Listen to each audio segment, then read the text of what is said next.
Mon bureau, Hermine, je suis ravie de te recevoir pour te parler de notre école en fait. Plus particulièrement du collège, je crois que tu avais envie qu'on te raconte un petit peu ce qu'on faisait sur les temps des vendredis apprendre autrement.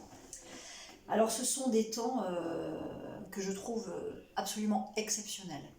Ces vendredis après-midi, entre guillemets, libérés des cours académiques, permettent à nos élèves de découvrir tout un pan du monde culturel, du monde artistique, monde sportif, monde professionnel. Parce qu'en fait, ce sont des temps qui se passent la plupart du temps hors les murs. Donc on emmène nos élèves et on les accompagne dans différents lieux, différents endroits.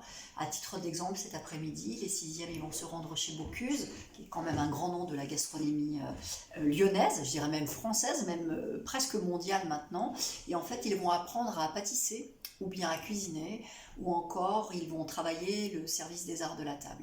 Alors c'est très intéressant pour nous parce que ça permet à nos élèves de travailler l'intelligence de la main. C'est vrai qu'ils travaillent beaucoup l'esprit en semaine à travers les matières comme les mathématiques, le français, les sciences. Et là, c'est une autre façon pour eux de découvrir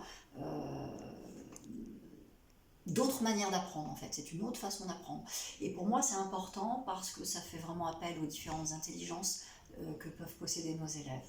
Donc l'intelligence émotionnelle, l'intelligence de la main, comme je viens de le dire, l'intelligence artistique, l'intelligence psychosociale qui permet à un élève aussi de savoir comment se comporter quand il est dans un autre contexte que celui de l'école.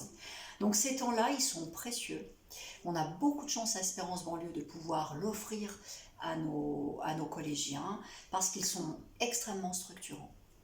Moi, personnellement, j'ai quitté le système traditionnel de l'école, puisque je travaillais dans des écoles sous contrat, parce que justement, je trouvais qu'il manquait ce côté-là qui est pour moi complètement essentiel.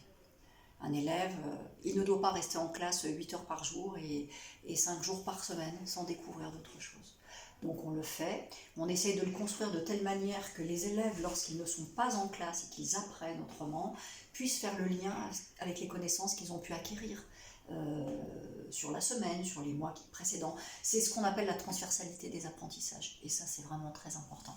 Donc je suis très heureuse vraiment qu'on puisse le faire. Alors là je t'ai cité un grand nom, Bocuse, mais on fait aussi beaucoup d'autres choses et tout aussi intéressantes. Nous allons par exemple très bientôt démarrer une découverte des métiers du journalisme, puisque nos élèves de 4e vont pouvoir aller parler à la radio, construire des chroniques avec un journaliste, et puis pouvoir effectivement s'exprimer en direct. Et ça va se faire 10 fois dans l'année. Donc les 4e vont le faire jusqu'à la fin de l'année scolaire, et à la rentrée prochaine, ce sont nos futurs 4e qui vont pouvoir faire cela. Donc pourquoi c'était intéressant pour moi de faire ce lien avec la radio qui est la radio RCF?